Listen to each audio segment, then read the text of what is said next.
Naquele tempo, Jesus foi tomar refeição na casa de um dos chefes dos fariseus e eles o observavam.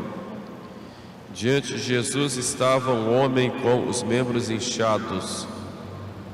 Então Jesus se dirigiu aos doutores da lei e aos fariseus e perguntou: é permitido ou não curar em dia de sábado? Eles ficaram em silêncio. Então Jesus tomou o homem, curou-o e o despediu. Depois lhes disse: se algum de vós tem um filho ou um boi que caiu num poço, não o tira logo daí, mesmo em dia de sábado?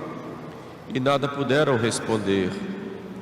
Ao observar como os convidados escolhiam os primeiros lugares, Jesus lhes propôs uma parábola. Quando fores convidado para uma festa de casamento, não ocupeis o primeiro lugar. Pode ser que tenha sido convidado alguém mais importante, e aquele que convidou a ti e a ele venha a te dizer: cede o lugar a este. Então irás com vergonha ocupar o último lugar. Ao contrário, quando fores convidado, ocupa o último lugar, para que o que te convidou venha te dizer: amigo, toma um lugar mais importante. Então serás honrado na presença de todos os convidados, pois todo aquele que se exaltar será humilhado, e aquele que se humilhar será exaltado.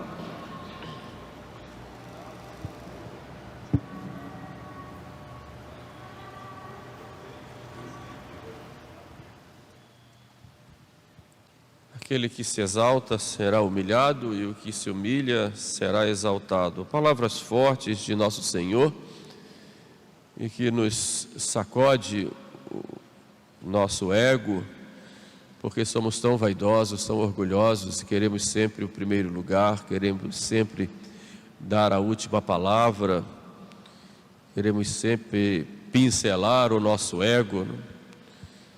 E quanto mais nós nos exaltamos, maior será a nossa humilhação. Nós aqui somos uma comunidade de fiéis da Santa Igreja, uma comunidade diferente, né? Eu sou padre, vou completar 38 anos de sacerdócio, e nunca tive uma paróquia, e muito menos territorial. Eu sempre trabalhei, exerci o meu ministério com grupos de pessoas ligados à missa na forma tradicional, que são pessoas que vêm de diversos lugares. Esse é um costume que eu já tenho, de modo que não me é estranho terem pessoas de diversas cidades ou diversos territórios, diversos bairros.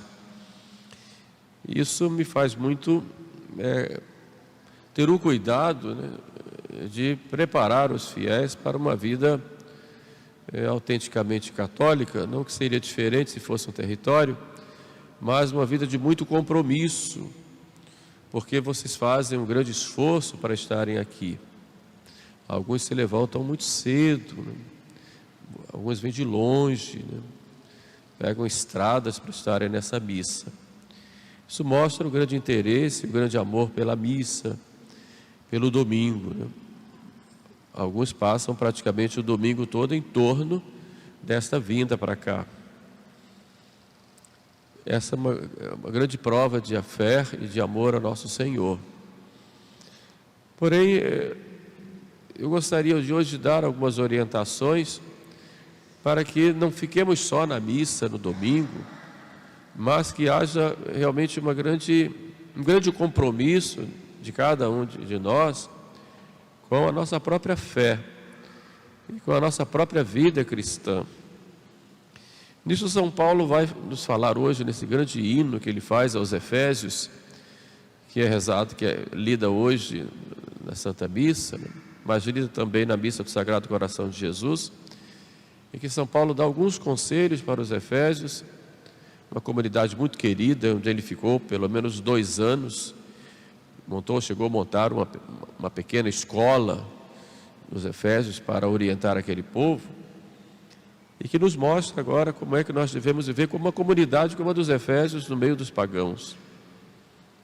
Nós somos um grupo dentro da igreja, somos católicos, uma comunidade de fé. Não somos melhores nem piores que ninguém, queremos só servir a nosso Senhor e pronto. Por isso nós não devemos nos julgar melhores, porque temos essa ou aquela característica. Mas vejamos o que é que São Paulo nos ensina aqui para a nossa reflexão e a nossa prática. Eu peguei então 3 frases dele, que mostram 3 aspectos da vida interior. O primeiro, ele diz: o Pai de nosso Senhor Jesus Cristo vos conceda sejais firmemente corroborados pela ação do Espírito no homem interior. Pela ação do Espírito no homem interior. O que é a vida interior? A vida exterior nós já sabemos. Andamos para todos os lados, trabalhamos, fazemos tantas coisas. Mas o que é a vida interior? A vida interior é a vida da presença de Deus em nós. É não só a consciência de que Deus está em nós, mas que Deus quer agir em nós com a sua graça para nos transformar e nos unir cada vez mais a Ele. Vemos isso de modo simples e claro com Santa Teresa lá no Castelo Interior, em que ela compara a nossa alma a um castelo de cristal que tem no centro Deus, e que temos que ir por várias moradas ou vários cômodos desse castelo para a comunhão mais plena, tanto quanto é possível a nós, em Deus e com Deus. Porém, há em nós uma luta muito grande, há em nós uma batalha. O homem velho que nós deixamos no batismo, ele continua aí. E é preciso que haja essa luta muito grande.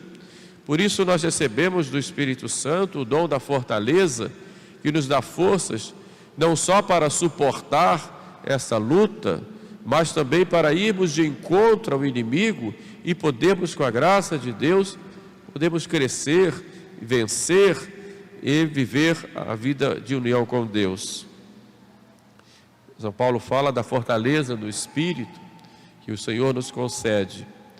E é claro que nós não podemos ter vida interior sem a graça de Deus.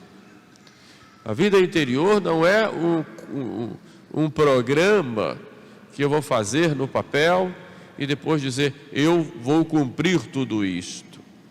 É claro que nós precisamos de um mínimo de organização na nossa vida, em termos de horários, em termos de propósitos, em termos de perspectivas, mas tudo isso tem sua importância se é com a graça de Deus.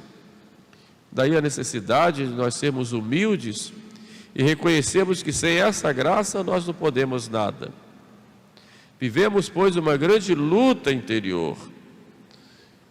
São Paulo diz, faço o mal que não quero e não faço o bem que quero. Por isso eu castigo o meu corpo e o reduzo à servidão, para que não aconteça que eu, tendo pregado aos outros, eu mesmo venha a ser reprovado. Daí a necessidade da oração. Desta oração que vai nos unir a Deus. Oração que é um olhar de amor para Deus que nos ama. E quando eu falo em oração, vocês podem imaginar, bom, eu já rezei um rosário, rezo 2 rosários, ótimo. Mas não é só dessa oração que eu falo. A oração como um ato de amor, como um ato de encontro, de busca de encontro com um Deus que nos ama. A oração que vai partir lá de dentro de nós e que vai nos unir a Ele. E que pode, por exemplo, se resumir num suspiro de amor. Isso não se diz que não devam rezar as orações vocais Mas essas orações vocais vão ter muito mais valor se elas são iluminadas, se são transformadas e inspiradas exatamente nesta oração interior que cada um de nós deve ter. Uma oração que você pode fazer contemplando, por exemplo, a natureza, um pássaro que canta, uma flor, contemplando o amor de Deus que criou todas essas coisas porque nos ama, para nós, e para que nós vejamos nas obras da natureza, vejamos aí sinais e pegadas desse amor infinito de Deus que fez tudo isso para nós. Ou diante de uma criança que sorri, ou até diante de um fato que nos chama a atenção, de um problema, de uma dificuldade, de uma queda, enfim, é preciso que nós transformemos a nossa vida em oração, no nosso trabalho, no nosso contato com as pessoas. Isso não significa que nós vamos ser nefelibatas, ou seja, habitantes das nuvens, não, pisando no chão, mas arraigados, como diz São Paulo, e fundados neste amor de Deus, de modo que a vida interior vai exigir de nós lutas. Claro, os inimigos da nossa alma estão atentos, seja o nosso próprio homem velho, que a todo momento volta ao passado e faz aquilo que você fazia. Ou então o homem velho que diz: será que vale a pena você fazer tantos sacrifícios? Veja como tanta gente é feliz e vive sorrindo, vive às gargalhadas e vive bem, e você aí se sujeitando a tantos sacrifícios, a tantas penitências. Para que isto? É evidente que essa é uma tentação diabólica para destruir em você o homem interior que se formou, e como Deus quer. Daí a importância da oração. Mas essa oração, que é um diálogo com Deus, deve nos levar também a um diálogo entre nós. A ação do Espírito Santo, ela também diz respeito à nossa comunidade. Não somos cristãos isolados. Um dos meus objetivos pastorais, podemos dizer assim, nas comunidades onde eu atendo, e aqui não é diferente, é formar uma família, não de pessoas isoladas, mas pessoas que se encontram, pessoas que conversam, que se apoiam, que se ajudam. E é difícil a convivência, é claro, porque nós somos falhos, mas é necessária. E é necessário esse encontro, é necessário esse diálogo, é necessário que haja realmente uma família, um espírito de família entre nós. E hoje os meios de comunicação nos facilitam de tal forma que possamos nos encontrar e dialogar para nos ajudarmos mutuamente na prática das virtudes. Não vamos nos reunir para fazer fofocas ou falar mal uns dos outros, não, mas vamos nos reunir para crescermos juntos na caridade, no amor de Deus. São Paulo nos coloca isso como um primeiro ponto de meditação. Mas vamos ao segundo. Que Cristo habite pela fé em vossos corações. Cristo habite pela fé. O que é a fé? A fé é uma adesão da nossa inteligência às verdades reveladas? Sim, claro.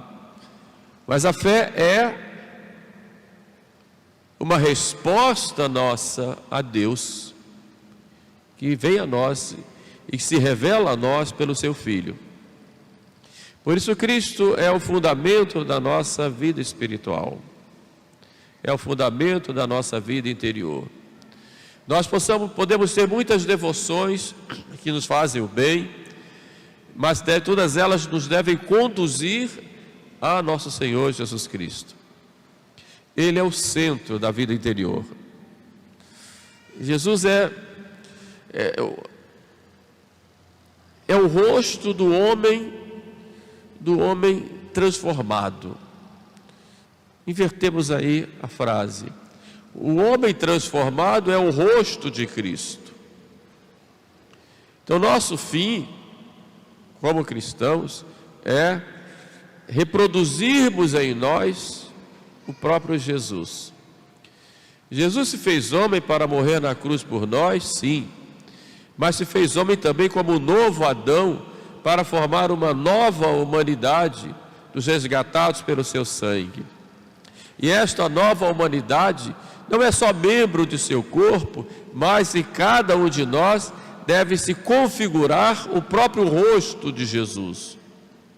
Por isso nós devemos centralizar a nossa vida espiritual nele. Não como uma figura do passado, histórica, também, mas sobretudo Jesus presente em nós, que age em nós, que fala em nós, que pensa em nós, que age em nós. Por isso nós temos que crescer nesse amor que se cresce no contato com Deus. Daí a importância de olharmos Jesus como o homem obediente, como o homem do sacrifício e como o homem do perdão. Até que ponto eu estou disposto a fazer sacrifícios por amor a Deus? Até que ponto eu estou disposto a perdoar aquele que me ofende?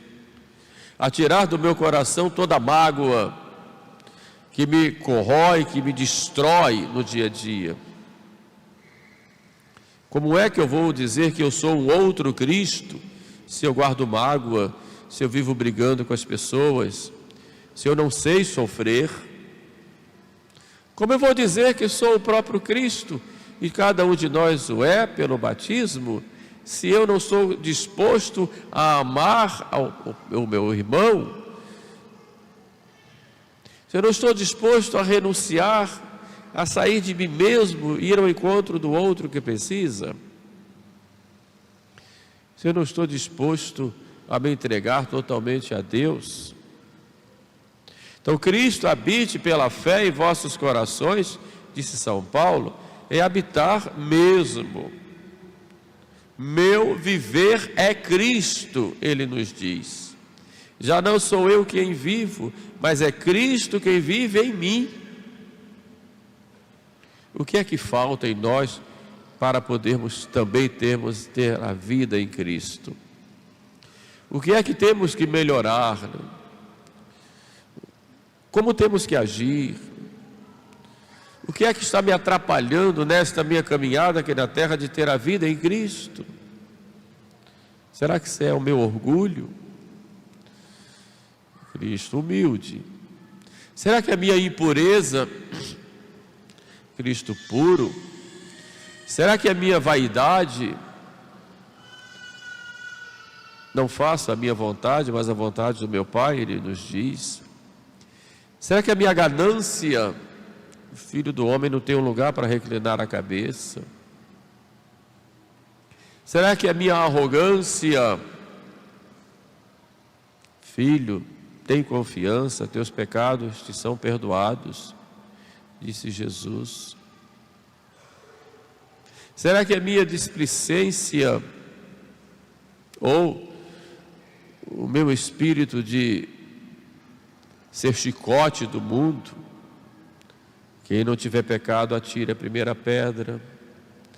De modo que nós temos que, a cada dia, vivermos Jesus Cristo. Não só espelharmos em nós a sua vida, como modelo que Ele é, mas que Ele viva realmente em nós, que as nossas ações sejam ações dEle. Isso é vida interior. Ah, padre, mas isso é impossível. Eu não consigo. Você tem vocação para isso. E você tem a graça para isso. Basta dar o primeiro passo. E com humildade, nosso Senhor vai conduzir. Há um terceiro ponto, nessa nossa reflexão de São Paulo. Para que sejais capazes de compreender este amor que sobrepuja todo conhecimento. Falamos aqui do amor a Deus, mas gostaria também de falar nesse ponto do amor ao próximo. Do amor que vai se expressar no consumir-se para o bem do outro. Do amor que se expressa na misericórdia. Você é misericordioso? Como é que você pode pedir a misericórdia de Deus se você não é misericordioso? Se você vê o outro sofrendo, ele não faz nada. Se o outro caiu e você, ao invés de perdoar ou dar a mão, você pega o chicote para que ele continue lá embaixo, ainda chama outras pessoas para chicotearem também. Isso não é misericórdia.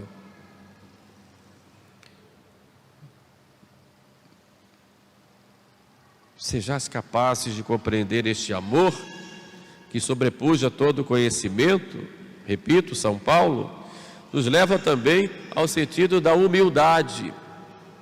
Qual é o meu lugar na igreja? Nós somos membros de um corpo, não somos passivos. Qual é o meu lugar na igreja? Jesus disse: procure seu lugar. Não procure os primeiros postos, mas procure o cantinho lá. E deixa que o dono da casa, que é o próprio Jesus, vai dizer: amigo, vem mais para cima. Então, qual é a missão na igreja? Essa pergunta todos nós devemos nos fazer, porque somos membros de um corpo só. Qual é a minha missão? Eu não digo na igreja apenas de pedra, porque você pode ter a missão de chegar mais cedo e vou ajudar a limpar os bancos, o que é muito importante, porque pessoas vão sentar aqui, ou vou ajudar a arrumar o som, ou ajudar a arrumar o altar, ou levar as cadeiras lá para trás para as pessoas sentarem, recolherem também depois, arrumar lá a sala de catequese, tudo isso sim. Mas e depois no mundo? Qual é a minha missão no mundo? Como membro da igreja, que testemunho eu estou dando da minha fé? Isso se chama corresponsabilidade. Nós, às vezes, criticamos muito os padres e os bispos, etc., porque fazem isso ou fazem aquilo. Realmente a gente vê hoje muitas situações de escândalo, e o que dói muito na igreja, uma ação diabólica dentro da igreja. A igreja está numa grande crise, uma barca que está balançando terrivelmente pelas ondas, inimigos bombardeando por fora, inimigos dentro se digladiando e também querendo afundar o barco, porque querem um barco diferente. Mas e nós? O que é que nós fazemos? Além de rezar, é claro. O que é que eu posso fazer?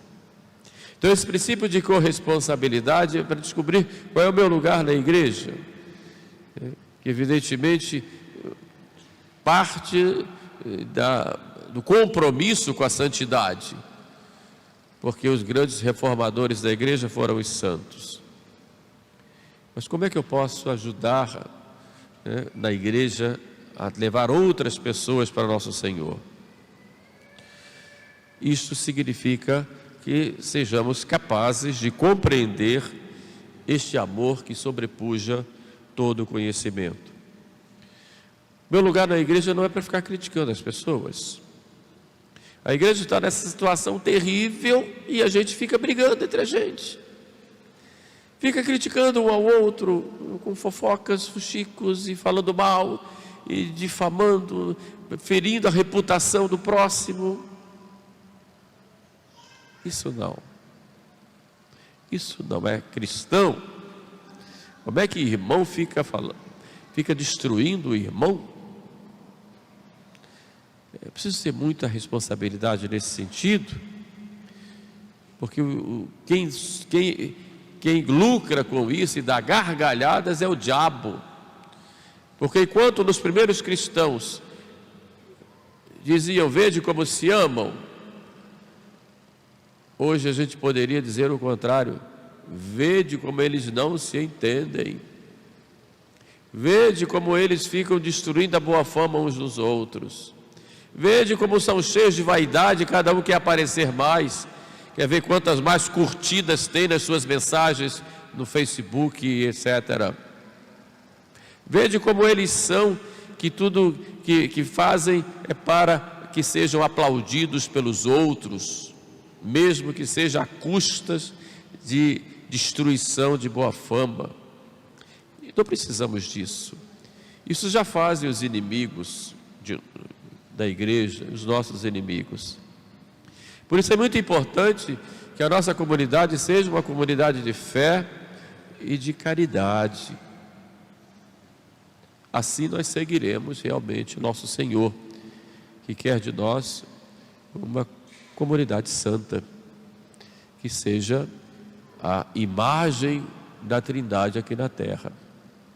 Peçamos, pois, a Nossa Senhora que nos faça compreender, a Mãe do Sagrado Coração, que nos faça compreender esse amor de Deus para conosco e que possa interceder para que nós não caiamos nas armadilhas que muitas vezes nós criamos e que nos afastam de Deus.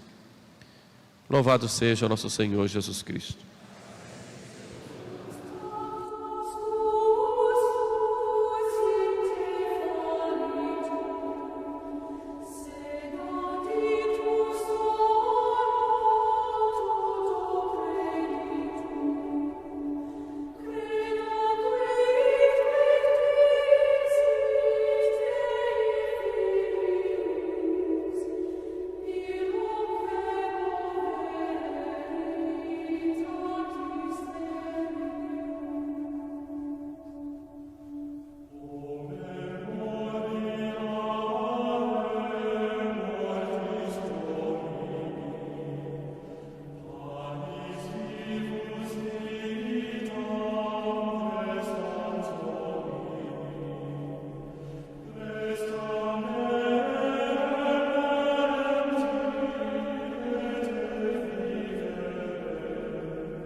Amen.